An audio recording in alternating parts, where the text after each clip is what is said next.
Pois é, pessoal, estou aqui com Catarina Alcântara para a gente bater aquele papo bem legal, como você viu aí no título.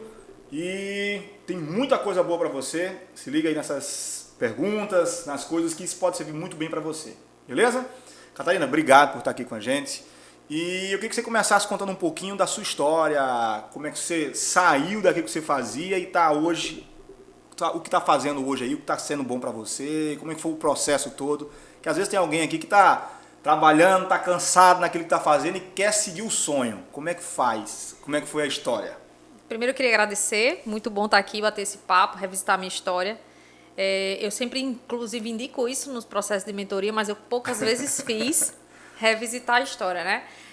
Eu trabalho desde os 17 anos, né? Comecei trabalhando com o meu pai inicialmente, mas aí depois ele entrou no processo de falência. Foi o ano em que eu ingressei na universidade, depois ele faleceu. E aí, ainda na universidade, eu fiz muitos estágios, sempre simultaneamente. Eu sou graduada em administração. Comecei a trabalhar, dos 17 eu nunca mais parei. Mas tinha um foco assim, sabe? Eu estou estudando, fazendo isso para chegar a ser isso. Inicialmente não, porque, interessante, quando eu, por exemplo, optei em fazer administração, eu optei porque meu pai tinha uma empresa. Até então, era, pelo menos para mim, que estava de fora vendo, era uma empresa que era bacana, ele tinha trabalhado a vida inteira naquele negócio. E o meu objetivo em fazer administração era ficar próximo do meu pai.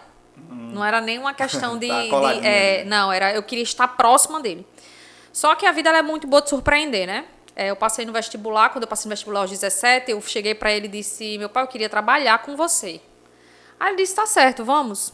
E aí eu comecei a trabalhar meio expediente, ele meio que sem, né, dar muito crédito pela juventude, porque eu fui uma pessoa que não tive... A minha personalidade, principalmente ali até a adolescência, foi uma personalidade muito introvertida. Ainda é, mas era infinitamente mais.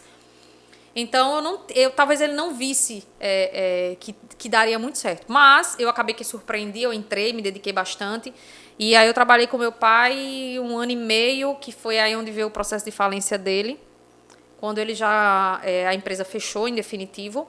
Eu estava já cursando administração, né? Eu entrei no 2º semestre. E aí, dentro da administração, eu já fui procurando estágio. E aí, eu acumulei estágios por vez.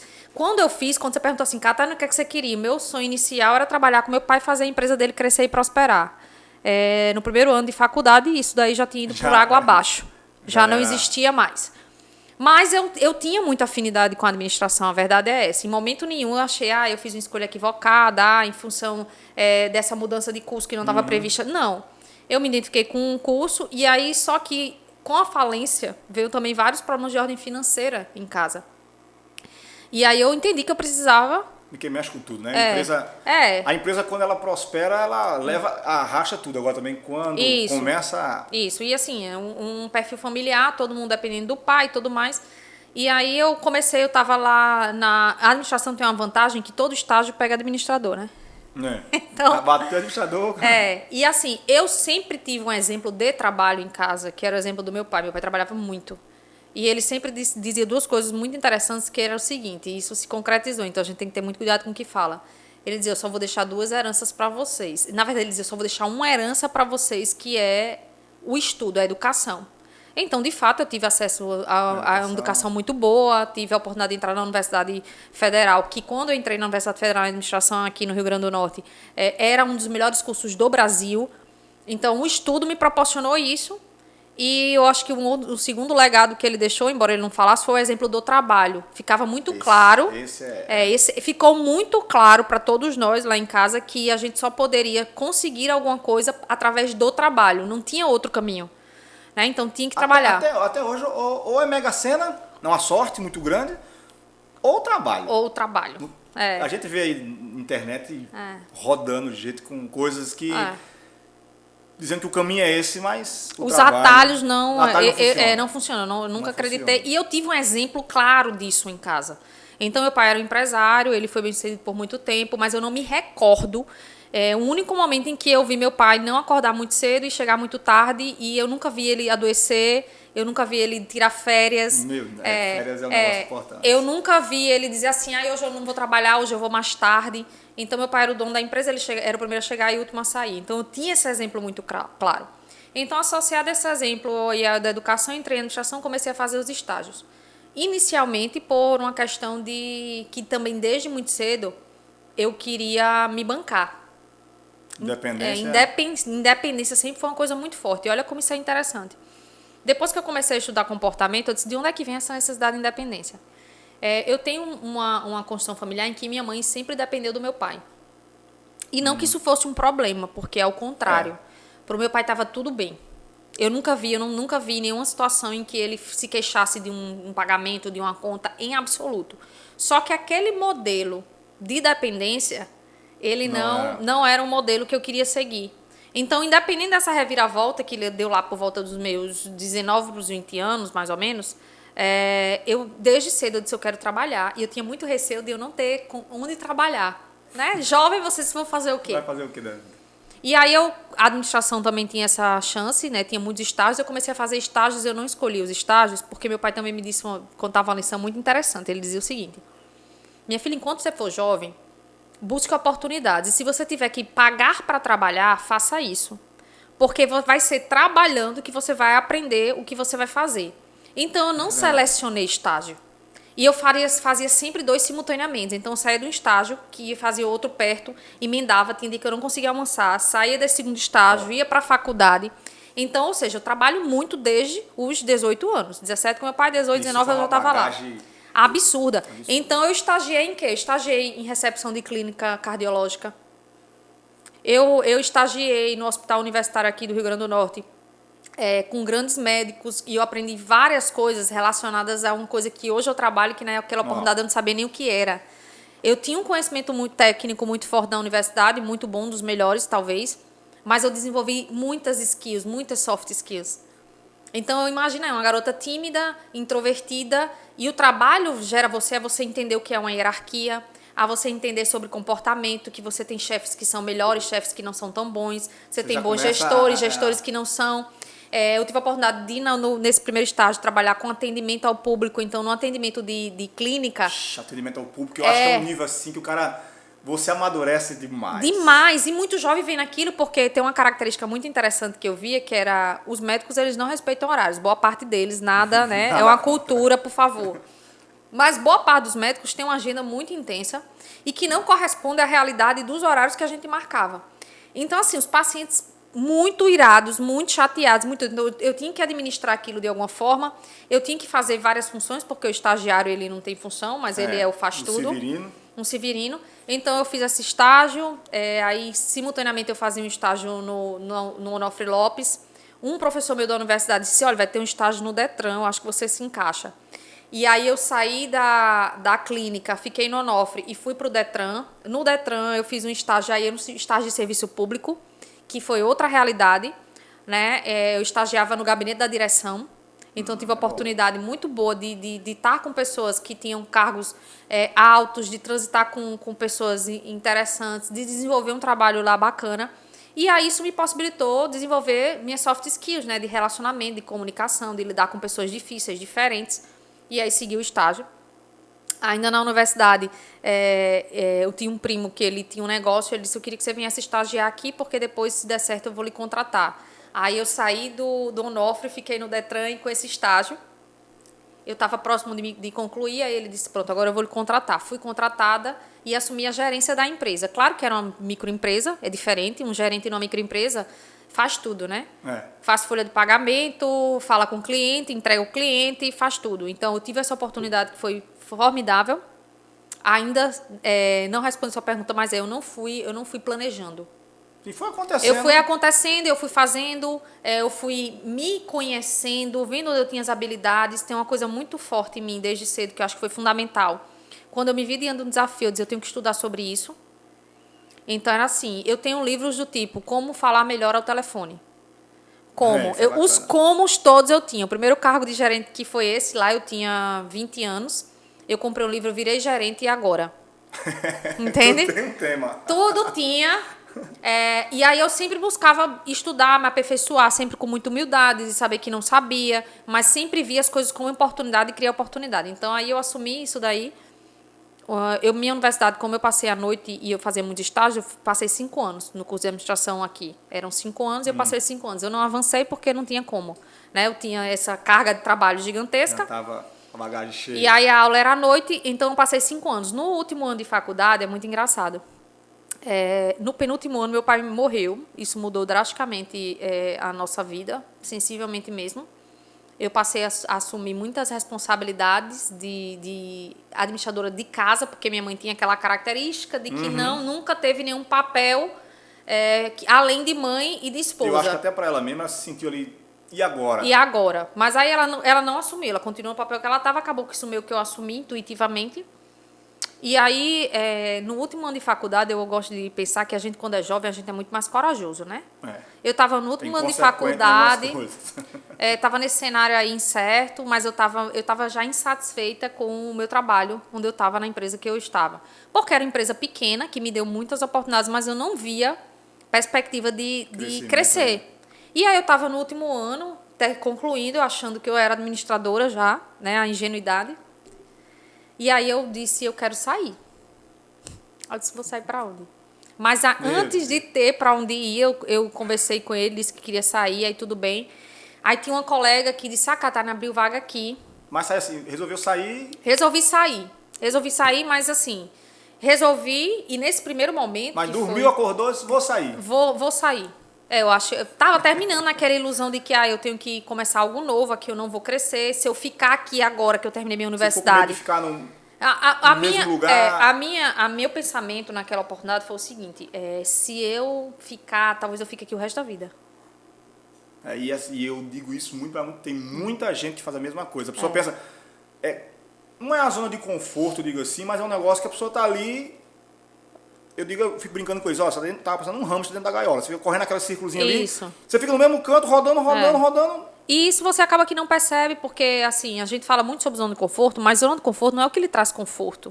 Isso que eu falei, conforto, a zona de conforto é porque você sabe o que é que vai acontecer.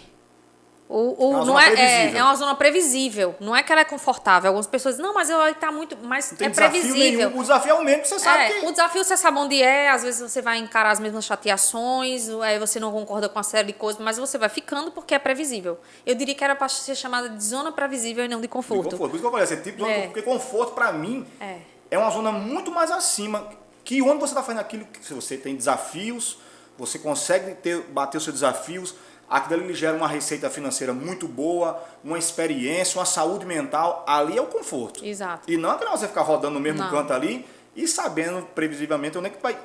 Ali eu sei, o problema daqui é isso, o problema daquilo ali, aquilo outro. E aí você esbarra no limite que você tolerou, né? Você escolheu e ficou.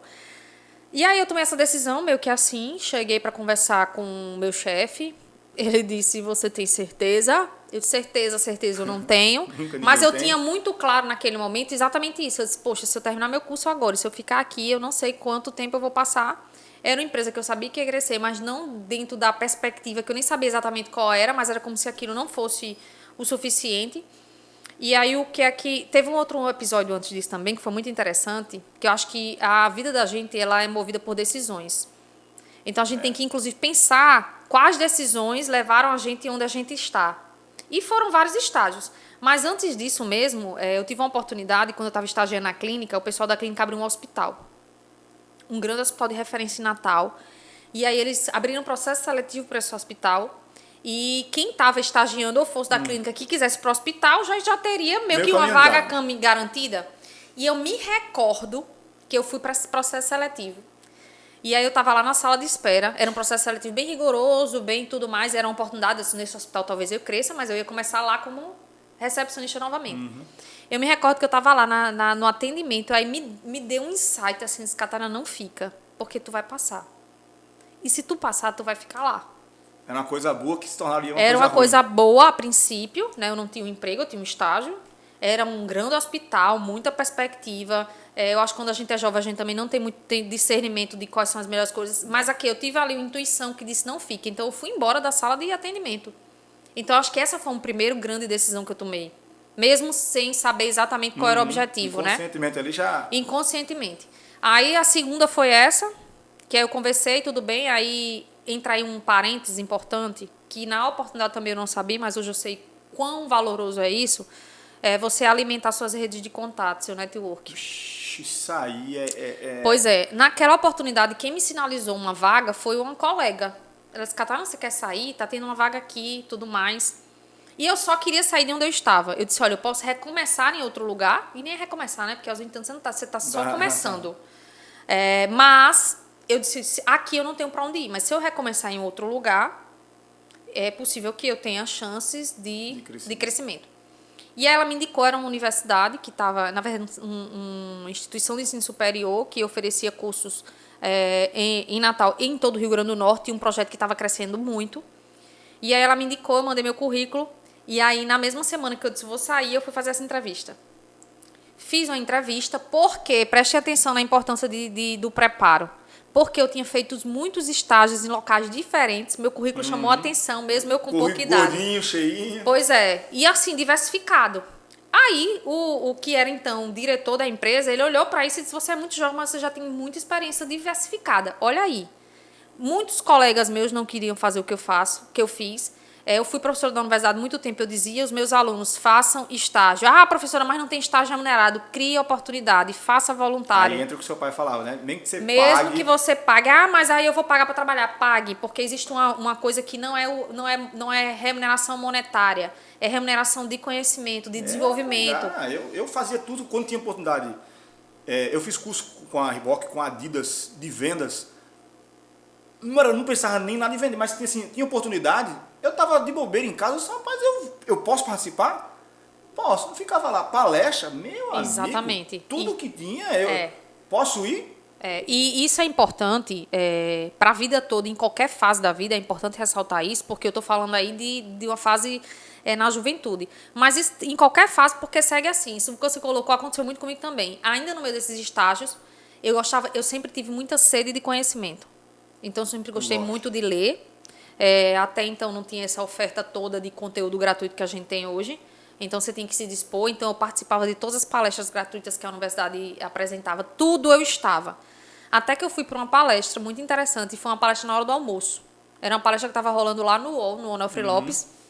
Aí disse, tá tendo uma palestra que quem vai estar aqui é uma nutricionista, que inclusive era muito conhecida em Natal, isso faz um tempo, né? Eu me recordo que ela citou o seguinte, ela foi falar como era empreender na nutrição. E ela disse, olha, eu tenho uma dica, vocês que estão estudantes, vocês olhem os cartazes, nessa época era cartaz, gente, entregando aqui, né? Entregando a idade. Olha aí os murais, o que tiver, faça. Essa dica que ela deu, eu peguei para mim, de uma forma que eu andava na universidade olhando para os murais para ver o que era que tinha de oportunidade na biblioteca. Então, todas as palestras, cursos, treinamentos que eu poderia fazer, que coubessem no meu tempo e que coubessem no meu orçamento, porque era muito apertado, ou que eram gratuitas, eu fiz. Aí, quando eu tive essa oportunidade, meu currículo ele era um currículo muito bom para a idade que eu tinha, pelas várias experiências que eu tinha feito, aí ele me contratou. Quando eu fui contratada para essa instituição de ensino superior, o que é que acontece? Quando eu cheguei lá, eu me deparei com uma realidade bem diferente do que eu esperava. Aí vem, né? Expectativa e realidade. Voltei para o meu antigo emprego, eu disse, vou ficar. Ele disse, mas você tem que pagar o aviso prévio, tá tudo bem. Na universidade, eu tinha que trabalhar tarde e noite. Aí ele disse, como é horário reduzido, você paga o seu aviso prévio e aí daqui você vai. Eu já estava acostumada mesmo com um ritmo de 12 horas, 15 horas, estava tudo bem. Então, ainda acumulei, né? Pagar o aviso prévio e ficar na universidade. Na universidade eu trabalhava de 4 às 10 da noite. Quando eu cheguei lá, o negócio estava muito bagunçado. Então, assim, eu trabalhava na secretaria acadêmica. A secretária tinha acabado de ser demitida, estava no impasse quem vai ser a secretária, quem não vai ser. Uma universidade que, nessa ocasião, ela estava em 53 municípios do Rio Grande do Norte, tinha, 6 mil alunos. Era um negócio muito grande e em crescimento. Assim, cresceu tão rápido que eles não se organizaram para isso. Eu entrei lá, naquele ambiente. Era uma bagunça. Ninguém sabia o que era coordenação, o que era secretaria. Aluno entrava, aluno saía. E eu fui contratada para ser auxiliar de secretaria. Era um trabalho burocrático, repetitivo, que não era o que eu queria para mim, mas para aquele momento era o ideal, porque eu não poderia ficar sem remuneração. Eu tinha uma estrutura familiar que não me dava condições de eu passar. Uma base financeira. Tinha que ter o financeiro. Isso era pré-requisito. E aí eu topei por causa disso e ali a minha decisão foi o seguinte, você vai estar entrando num lugar novo, você vai aprender coisas novas, muito no ímpeto de aprender, e aqui você pode ter oportunidades. E se não, o melhor momento para procurar emprego é quando você está empregado. Não é quando você está sem. Eu vou dar um exemplo, eu falo até brincando, tá, gente? Isso aqui em casa todo mundo já sabe. Eu procuro comprar coisas que eu não esteja precisando no momento, mas eu sei que vou precisar no futuro. A melhor hora de se comprar alguma coisa é quando você não precisa comprar aquilo. Ou vender aquilo que você não precisa vender no momento. Aqui em casa eu sou campeão de OLX, tá, gente? Eu olho assim, tipo, eu vou olhar esse meu computador, quando fui comprar, não queria o computador, eu só vou olhar o MacBook. E eu já tinha o meu. Comecei a olhar ali, sei que rodando, comprei por R$1.800. Na época, o mesmo, dessa configuração do meu, tava 13 mil. Na loja, lógico, né? Mas usado. Foi um japonês que veio aqui para Natal de passeio. Porque queria se desfazer desse computador, mas com nota, tudo certinho. Aí eu dei um Sony Vaio que eu tinha e mais um dinheiro para ele assim, que fechou 1.800. Até hoje está comigo, acho que faz uns 5 anos. Olha aí, oportunidade. Aí assim, mas se eu estivesse procurando na hora, eu preciso de um computador, eu pagaria 10, pagaria 5, de uma coisa que não precisa. Pois é interessante isso, né? E aí eu acabei que entrei nessa instituição de superior, o que acontece? Eu vi isso tudinho. Assim, meu Deus, não é isso não. Só que o diretor que tinha me contratado, e é onde vem as conexões, né? Ele tinha simpatizado muito comigo. E aí o caos estava lá instalado, depois, acho que uma semana depois do trabalho, ele me encontrou no corredor do instituto, disse, entra aqui na minha sala, eu queria conversar com você. Aí eu entrei, ele fez, como é que você está avaliando lá o trabalho? Aí eu respirei fundo, aí onde eu digo que também tem a questão da juventude, ela lhe dá uma coragem, né? Aí eu disse, professor, já que o senhor perguntou, eu vou lhe falar.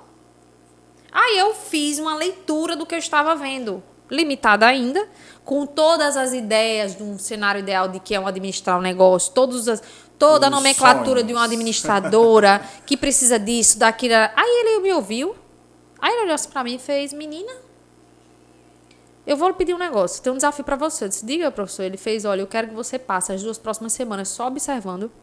Você tem capacidade de me entregar um relatório do que é que você observa e do que você sugeriria de melhoria? Aí é pressão. Foi, desse modelo. Ah, eu disse, claro. Eu nem sabia o que era que eu tava... Para que eu tava dando um sim. Onde tava se metendo ali, né? Passei 2 semanas fazendo isso, preparei um relatório, ele fez, pronto, agora eu quero que você venha aqui apresentar para a equipe. E eu não sabia, gente, eu fui de ingênua mesmo. Aí ele reuniu a coordenação e a secretaria. Só que a coordenação, imagine que na coordenação desse Instituto de Ensino Superior tinha assim, os maiores nomes da educação do Estado. Assim, era um time de peso. Os maiores nomes mesmo. Assim, pedagogicamente falando, não tinha nada igual, eu nem sabia. E teria que apontar... E assim, a parte da secretaria, que nesse momento, uma das sugestões que eu dei, inclusive, era que tinha que separar, eram coisas distintas, até então estava misturado. E a parte da secretaria, a gente tinha uma equipe grande, que estava completamente desordenada, porque não tinha um líder, e estava todo mundo querendo a chance de ser a secretária-geral, porque já que ela tinha saído, o pessoal estava lá, sabia... Tinha vaga em aberto. Tinha vaga em aberto, e ele não tinha definido nada ainda. Quando eu entreguei esse relatório para ele, eles vão preparar uma apresentação aqui, a gente vai apresentar para todo mundo. Chamou todo mundo, botou numa sala. E aí eu comecei ingenuamente, a apresentar, sugerir com muita humildade. Eu acho que 10 minutos de fala, eu já tinha percebido a comunicação não verbal, o pessoal estava me fuzilando, literalmente. Aquilo já tinha me causado algum nível de constrangimento. Lá eu tinha o quê nessa época? 21 anos. E você com 21 anos, a galera de peso. E 21 anos, gente, vejam bem, a geração de 21 anos de hoje, ela teve outra educação diferente da minha. E provavelmente da sua. É diferente. Você com 21 anos, há alguns anos atrás, eu não vou dizer quantos, era muito jovem, muito imatura. E o pessoal, não. O pessoal era... Pra você ter noção, eles eram os melhores. Eles já eram aposentados da Universidade Federal. Entendeu? Eram senhoras... Eu consigo imaginar a cena, você apontando com 21 anos. E eu lá, pontuando. Aí, um dado momento, uma pediu... professor, eu quero falar. Diga... É isso que eu... Ela disse desse jeito, eu nunca vou esquecer. É isso que eu estou entendendo mesmo. Você me botou numa sala para eu ver uma menina... Isso aí era tinha que acontecer. Você me botou numa sala para eu ver uma menina que nunca trabalhou numa universidade, de fato, eu era aluna, eu nunca tinha trabalhado, apontar o que precisa ser melhorado. É isso mesmo que está acontecendo aqui. E eu, nessa hora, eu não sabia o que fazer. Se eu saía correndo, não sei o quê. Aí ele disse, é isso, eu vi o relatório, eu quero que ela apresente para você. Aí ela disse assim, então é o seguinte, se eu tiver que ficar aqui ouvindo isso, eu vou pedir minha demissão. Eu não vou continuar nesse grupo. E eu sem entender nada, eu disse, pra que isso? Lá, morta. Aí ele disse, então tá tudo bem, você pode ir pro RH, que eles vão dar seu desligamento. Aí eu fiquei, é assim, a vontade que eu tinha, a vontade que eu tinha era de sumir daquele lugar. Terminou a cena, quando terminou todo mundo saiu, aí ele me chamou, aí eu disse, professor, aí assim, terminou a cena, ele me chamou, aí eu tava realmente ruim, assim, ali eu vi, foi um primeiro teste emocional, eu não chorei, não fiz nada, mas eu fiquei realmente, assim, muito abalada. Você não tem nem como voltar pra pegar minha bolsa lá, né? Aí ele me chamou, aí teve nesse mesmo dia ele me chamou, ele fez o seguinte, eu queria lhe fazer um convite, eu disse, diga, professor, eu quero que você assuma a secretaria, eu quero que você seja secretária geral. Ai, eu lembro que esse professor, acho que tem algum mal entendido aqui. Tem algum mal entendido, acho que não é, o que aconteceu hoje foi muito forte. Primeiro, eu não tenho competência nenhuma para assumir isso. Não é porque a senhora me falou isso, não, é porque ela está certa.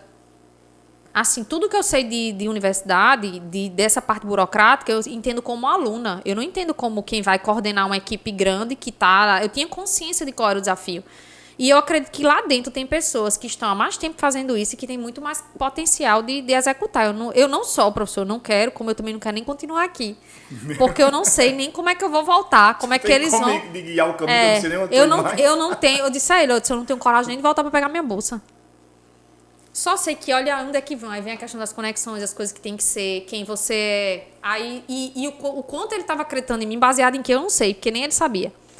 Aí ele disse assim, olha, se você aceitar, esse modelo de negócio estava no Brasil todo. Era uma universidade pública, que tinha umas mantenedoras privadas, faziam as parcerias. Então, olha, se você aceitar, eu vou lhe preparar. Eu vou mandar você para João Pessoa, eu vou mandar você para Recife, você vai fazer os cursos. Pelo que você me entregou, eu vi que você é uma menina inteligente, você vai dar conta.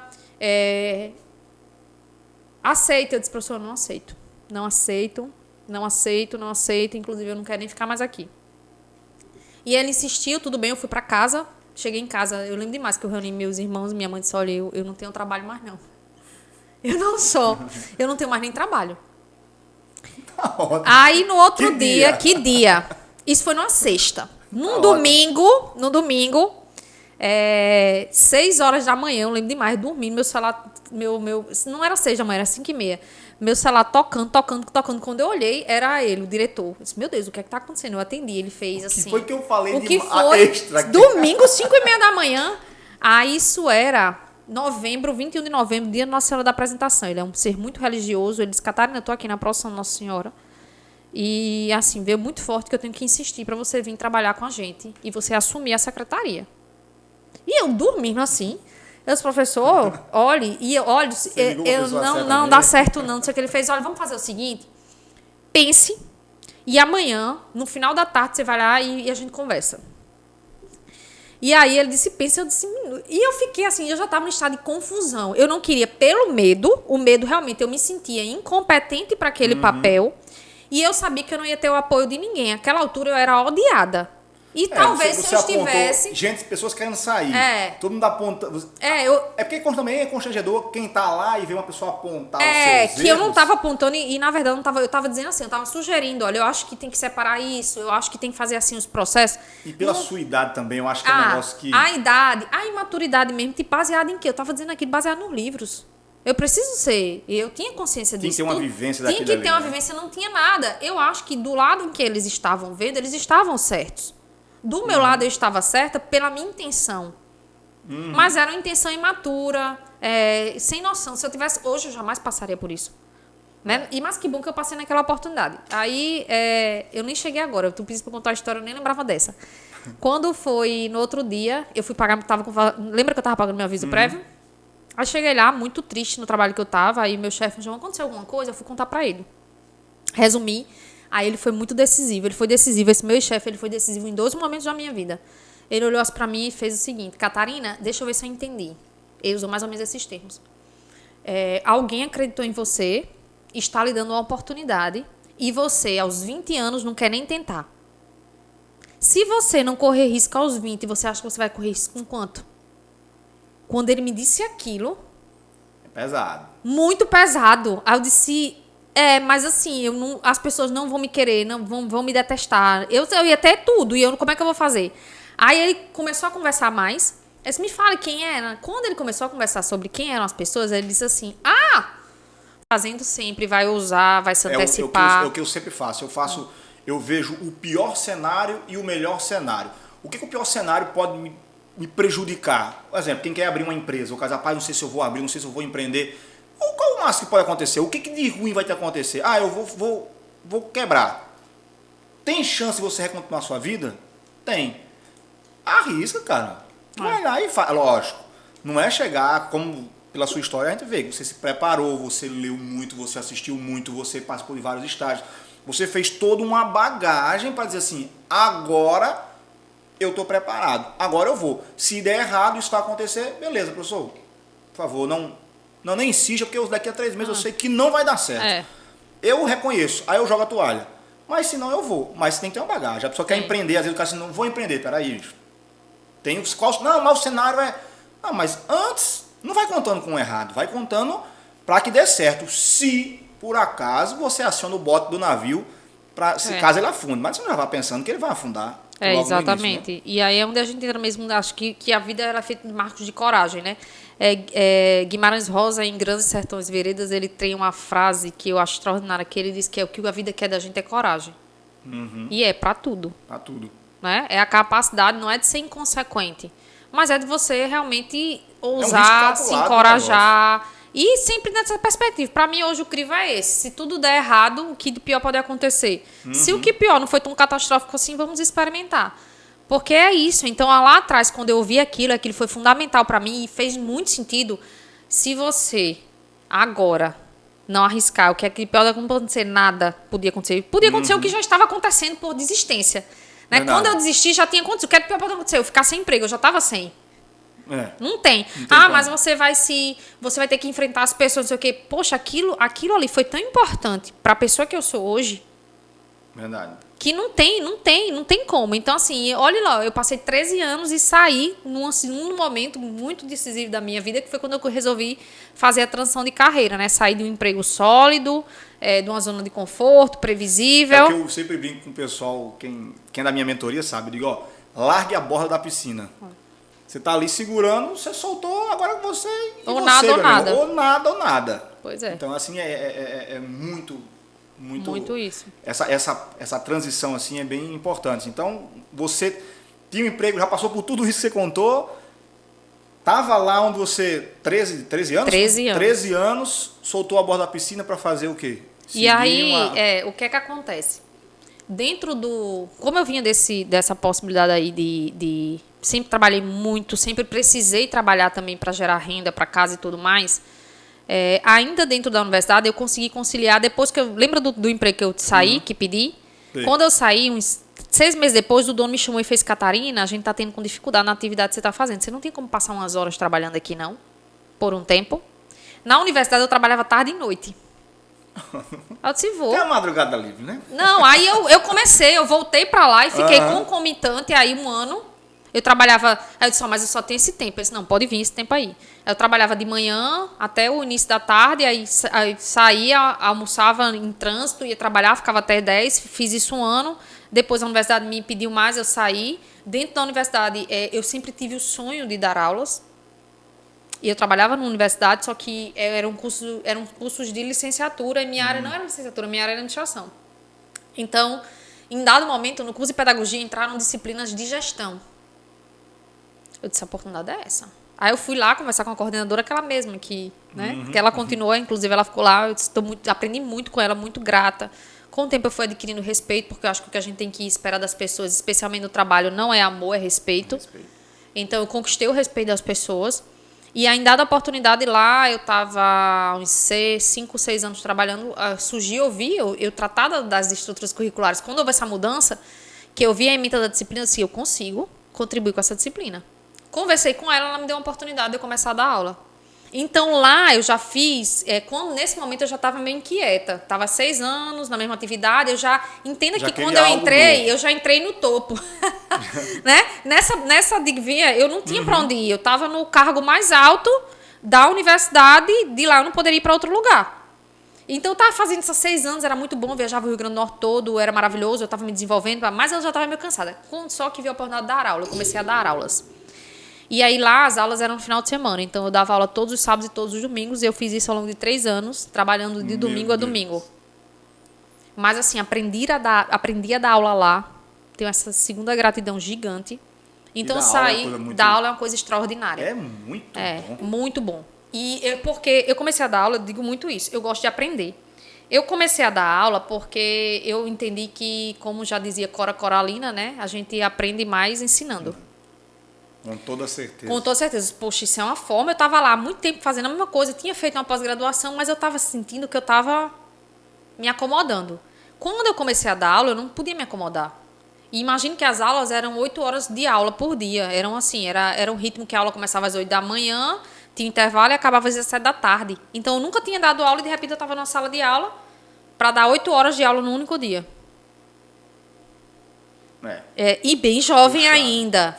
Então eu aprendi a dar aula. Eu disse, ó, depois que eu der aula aqui, eu dou em qualquer lugar do mundo sobre qualquer coisa. Eu vou desenvolver minha metodologia, minha didática, minha capacidade de dar, e realmente fui aperfeiçoando muito. Então, essa história lá também foi fundamental para o que eu faço hoje. Uhum. Tudo foi, tudo foi. Aí eu comecei a dar aula, no que eu comecei a dar aula nesse ritmo, eu fiquei aquela minha inicial insatisfação de comodismo foi saciada pelo fato de eu começar a dar aula. Aí depois de uns 3, 4 anos dando aula, nesse ritmo, internamente eles decidiram que você não poderia ter 2 atividades.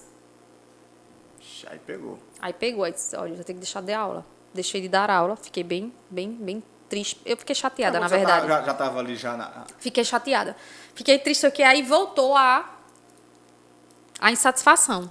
Poxa, e aí o tempo passando, né? Nisso daí já tinha passado 8 anos. Eu disse, meu Deus do céu, e agora? E agora? Aí eu tive a oportunidade de dar aula em outras universidades. Aí ficou tudo bem de novo. É assim, quando eu estava me inquietando para fazer um movimento de sair, aparecia alguma coisa que meio que preenchia aquela lacuna, porque eu tinha um receio. Eu já faço a minha coisa, isso daqui eu já faço de olhos fechados, isso não me desafia. As pessoas que trabalham comigo são as mesmas desde sempre, então tudo que eu tinha para aprender com elas eu já aprendi. Eu tinha muito esse olhar. E nesse tempo inteiro, como eu assumi cargos de gestão cedo e tudo mais, eu gostava de estudar, eu estudava muito desenvolvimento humano. Muito, muito, muito, muito. Então, assim, imagine que eu li Inteligência Emocional do Daniel Goleman em 2000, ele tinha lançado em 98. Quando traduziu no Brasil, eu li. Que hoje é assim, mas ninguém lia aquilo, só eu. Então, eu estudava muito desenvolvimento humano para mim desenvolver, para eu enfrentar os desafios que eu tinha, porque eu tinha muitos desafios de ordem particular. Mas você também é muito massa. Quando pelo que eu percebo, você foi por um caminho que o convencional talvez não iria. Ler um livro sobre inteligência emocional, comportamento... Que ninguém nem falava nisso. Ninguém nem tocava no assunto, mas já tinha essa bagagem, já tinha essa munição extra. Há 20 anos ninguém falava sobre inteligência emocional. Que hoje, para mim, assim, tanto na minha parte como trader, como investidor, como líder de alguma coisa, acho que a inteligência emocional... primordial. Para mim, assim, acho que é 60%. Eu acho, para mim, na minha profissão hoje, eu vejo muita gente parar, perdendo esbarrar dinheiro, aí. Jogar toalha, dizer que não serve, que não presta. Aqui a cachola foi pro espaço há muito tempo. Muito tempo. E aí eu gostava desses temas, então eu comecei a estudar isso daí e eu aplicava. Aplicava no meu dia a dia, eu tinha que liderar a equipe. Você tem um laboratório, ali para formidável. Assim, agora eu vou botar em prática, agora eu vou experimentar. Então, eu comecei a estudar muito desenvolvimento humano, gostei e estudei muito para mim mesma. Estudei. Quando foi há uns 5 ou 6 anos, mais ou menos, atrás, eu já dava aula, tinha deixado de aula, mas assim, eu estava muito inquieta. E assim, tem fases, eu acho que tem marcos na nossa vida profissional que tem a ver com a nossa idade, né? Uhum. Eu disse, poxa, eu estou aqui desde sempre, fazendo a mesma coisa, na mesma empresa, com as mesmas pessoas. Se eu for para o mercado hoje, eu vou para onde? Eu não queria sair de onde eu estava para ir para outro lugar, fazer a mesma coisa, tudo mais. Eu disse, e o que é que eu faço? Aí eu entrei num processo de busca mesmo interior, de dizer, e agora, o que é que eu quero? Eu queria empreender. Na verdade, eu sempre tive uma veia empreendedora, mas como eu passei por uma situação muito delicada, que eu vi meu pai indo à falência, então acho que ali eu abri a gaveta e botei meu espírito empreendedor e botei para lá, arquivei e disse, não, isso não é para mim. Então, e aí teve a história familiar, que no meio disso tudo, como eu me sentia muito responsável pela minha família, mas aí todo mundo foi ficando adulto, foi constituindo suas próprias famílias. O medo, porque como você tem uma responsabilidade também sobre outras pessoas, também financeira, o medo ele aumenta sensivelmente. Muito mesmo. Assim, porque quando você está ali principalmente quem tem filho, no meu caso. Eu queria tentar outras coisas. Só que eu fico, meu Deus, se eu for agora e falhar, não é só a mim que dá erro. Vai dar erro a mim e eu vou prejudicar o futuro. Suas decisões, então, elas vão impactar outras pessoas. Então, assim, eu passei também nesse intervalo de tempo tomando muitas decisões em função de uma família. Nesse tempo passou, meus irmãos se formaram, começaram a trabalhar, constituíram suas próprias famílias. Ali, juntaram duas coisas. Foi a primeira vez que eu parei e disse, caramba, olha, hoje se eu fizer alguma coisa e não der certo, só vai pra mim. Já vai um peso. Associada à questão de que eu estava inquieta e que eu sabia que se eu não fizesse isso agora, a vida ia fazer por mim. Uhum. Que era, em dado momento, já não ia me caber mais lá, ou, sabe? E eu ia estar insegura para fazer. O que foi que eu fiz? Eu disse, eu quero agora fazer alguma coisa. O quê? Não sei. Mas eu sabia que sempre gostei muito de desenvolvimento humano. O que foi que eu fiz? Eu disse, e eu também estava meio que enferrujada. Eu tinha feito 2 pós-graduações no intervalo, tinha feito alguns cursos pontuais, mas muito pouco. Aí eu disse, pronto, agora eu vou me capacitar. E nessas capacitações eu vou entender o que é que eu vou fazer, que direção eu vou. Então, imagina aí que num ano eu viajei 7 vezes, porque aqui em Natal nunca foi muito bom de desenvolver, né? Eu viajei 5 vezes para Fortaleza e 2 vezes para São Paulo para fazer cursos. E aí, fazendo esses cursos, essas formações muito focadas no desenvolvimento humano, porque já estava no auge, hoje está no auge do auge, mas lá estava, né? Num desses, eu tive um insight, eu disse, eu quero ter uma escola de treinamento e eu quero trabalhar como treinadora comportamental. E aí, foi esse o viés. Eu fiquei ainda 1 ano e meio com bastante receio, querendo sair, mas aí começar do zero. Tem um detalhe importante também, eu não me programei financeiramente para isso, que é uma dica que eu dou. Quem vai fazer transição de carreira tem que se programar. Por uma questão, inclusive, de inteligência mesmo, né? Eu fui muito no impulso. Então, eu disse que ia sair. Um ano antes eu disse que queria sair, a empresa não. 1 ano e meio depois eu tinha saído. Quando eu saí, aí eu disse, agora eu vou empreender. Eu fiz uma formação aqui em Natal, encontrei uma pessoa que era colega de tempos aí. E eu sei que assim, eu não tinha coragem de fazer isso só, eu fui empreender e fiz uma sociedade com 2 colegas. A sociedade não deu certo. Eu acho que por imaturidade minha e por eles, e pelos critérios que eu estabeleci para fazer a sociedade. 1 ano e meio depois, eu vi que aquilo estava me amarrando. E eu não tinha tempo nem dinheiro, né, para correr e perder. Viajei, nessa viagem eu disse, quando eu voltar eu vou conversar com eles. Eu vou dizer, ou eles saem ou eu saio, eu não quero mais seguir com eles. Voltei dessa viagem numa terça-feira, não, minto, numa segunda, marquei uma reunião, aí eu disse para eles, olha, tá aqui o projeto, eu tinha pensado, idealizado, construído. Eu não quero mais seguir, é melhor a gente parar agora porque pode dar errado, ou vocês saem ou eu saio. Negociamos, eu fiquei com uma marca que não tinha ainda se posicionado, mas ok, era minha. Só que aí, em paralelo, eu comecei a fazer processos de mentoria. E, assim, eu digo muito, isso é verdadeiro. Eu passei 1 ano sem saber exatamente o que era que eu fazia. Eu fazia, mas eu não dava um nome. Eu fazia, mas eu não tinha um método. Eu fazia, mas não colocou. E aí, onde volta também uma coisa importante, que é quem você é. Eu tinha um gap grande de network, porque eu nunca embora eu tivesse, porque eu passei muito tempo em empresa, pela minha própria personalidade introspectiva, por eu ter sempre um número restrito de amigos, eu sempre fui muito seletiva, eu não sou uma pessoa expansiva. Quando eu saí, o network era fundamental, eu não tinha, né? E assim, eu tinha até dificuldade de fazer um movimento nessa direção. Eu percebi que isso era uma lacuna, isso foi o que fez, inclusive, eu buscar uma sociedade. Eu digo, vamos buscar que pelo menos tem uma parceiros para dar essa equilibrada. Não foi o que aconteceu, quando essa necessidade não foi atendida, a expectativa foi frustrada, eu disse, vamos parar que eu não tenho esse tempo para ver quando é que isso vai acontecer. Só que quem você é muito importante e nunca é onde você está. O que foi que aconteceu? Acabou acontecendo. Você saiu, você está fazendo o quê? Chegavam pessoas para mim que eram o seguinte, olha, fulano, Catarina, mandou eu vir procurar você. Ele disse que não sabe exatamente o que você faz, mas é que se você... Aí ele dizia assim, eu ouvi isso muito. Se você disser que você pode me ajudar, ele disse que eu podia lhe contratar. Eu disse caramba... Ou seja, eu realmente não sabia exatamente o que eu estava fazendo. Quem mandava, encaminhava para mim, também não sabia o que eu estava fazendo. Mas era aquela história. Converse com ela. Eu acho que isso que ela faz. Se ela disser que é e que consegue lhe ajudar, pode contratar. Não tenha, não. Começaram a surgir os primeiros clientes assim. E aí, eu fui desenhando meu método e me aperfeiçoando mais, estudando mais, entendendo mais, me entendendo mais. me posicionando mais. E aí chegou o que eu faço agora, né? Eu não fiz transição de carreira não faz tanto tempo, isso tem 5 anos. Aí hoje o foco da sua empresa lá é com... Hoje, a escola, eu deixei em luto aí 1 ano, né? Quando foi desfeito, eu fiquei, mas não fiquei. Eu reestruturei ela para reabrir o ano passado, quando a escola ficou pronta, veio a pandemia. Ficou pronta em março. Eu comecei a fazer atendimentos individuais, que é o que eu faço hoje. Hoje, qual é o meu posicionamento de mercado? Hoje eu atuo como personal business, que é mentorias. Eu faço mentorias de carreira e de negócios. Né? Eu mentoro profissionais que estão em transição de carreira, mas nem tanto isso. Muito mais pessoas que querem desenvolver soft skills. Acabei de virar gerente e não tenho habilidade de comunicação, de inteligência emocional. É muito processo voltado para autoconhecimento. Muito. Eu fui me especializando cada vez mais em desenvolvimento de soft skills.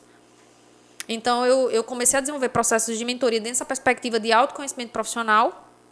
E aí eu atendo hoje bastante, que bom, dentro dessa perspectiva. E atendo também mentoria de negócios. Qual é a diferença? Quem procura uma consultoria, a consultoria vai dar um relatório dizendo quais processos você tem que mudar e tudo mais. O que é que eu percebi? Que eu até fiz umas consultorias. O problema não está nos processos. E o dono, via de regra, sabe que os processos não vão bem. O problema está na forma como ele encara aquilo. Então, está na mentalidade, está nas soft skills que ele não tem, ele não se comunica bem. Quando eu me falo em comunicar bem, eu não estou falando de falar bem, não, né? Oratória, não. É a questão de se fazer entender, as questões relacionadas à estratégia, à inteligência emocional. Então, eu hoje acompanho vários empresários de médias e pequenas empresas nessa perspectiva deles desenvolverem essas skills comportamentais. Porque você já foi dono de empresa, você é dono do seu negócio hoje, mas você sabe que quando a gente chega em determinada fase, a gente não tem com quem compartilhar. É verdade. A gente não recebe feedback de ninguém, a gente não sabe onde está errando, a gente não tem com quem compartilhar decisões e a mentoria ela ajuda muito nesse processo de compartilhamento de decisões. A mentoria é excelente, esse projeto. E muita gente quer empreender, muita gente quer pegar novos desafios. Eu acho que não é nem que seja bom, eu acho que é fundamental. Você ter uma pessoa que chega ali, um técnico, né? Que chega para cá, para lá, eu acho que a ideia é essa, você tem que e treinar os seus pontos que estão ali, que você vê que não é legal. E a ideia da mentoria, pelo menos dos processos que eu desenvolvo, são exatamente isso. Então, imagina aí, eu vou citar aqui 2 exemplos, né, dos vários atendimentos que eu faço. Eu atendi uma pessoa que é funcionária pública e ela decidiu que vai empreender. E aí um colega tinha feito mentoria e aí tinha desenvolvido muitas skills, tinha muitas coisas que ficaram mais lúcidas para ela em relação a pontos fortes, pontos que precisam ser melhorados, características de personalidade, tudo mais. E ele disse, olha, procura a Catarina porque ela vai lhe ajudar você a pensar como empresário.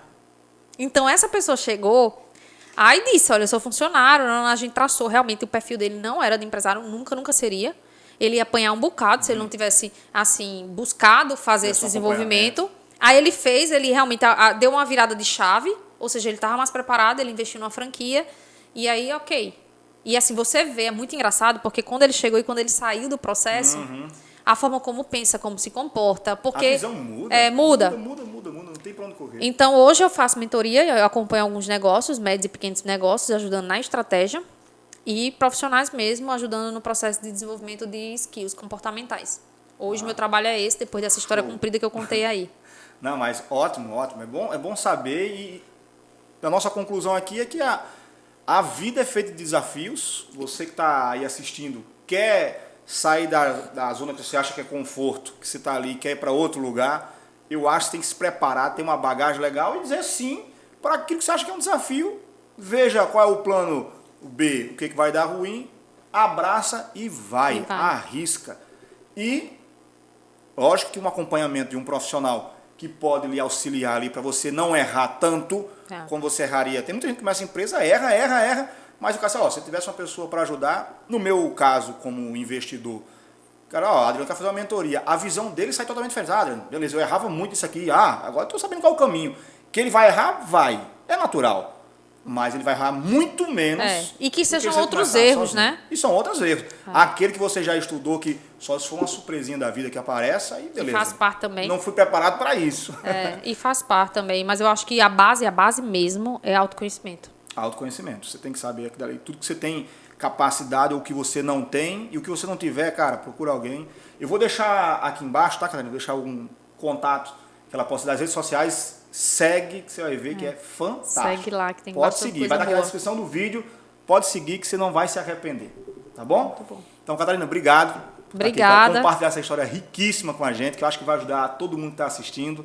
Me ajuda também, edifica todo mundo. Ai, tá? que bom. Eu agradeço e, assim, para mim foi muito bom e é uma honra. Eu honro e respeito a minha história. Né? Eu acho que isso é bem importante. É linda essa história. Muito boa. E eu acho que é isso mesmo, gente. Vamos se inspirar lá em Guimarães Rosa. A vida que é coragem não é inconsequência. Né? Mas é coragem. Então, vamos aí.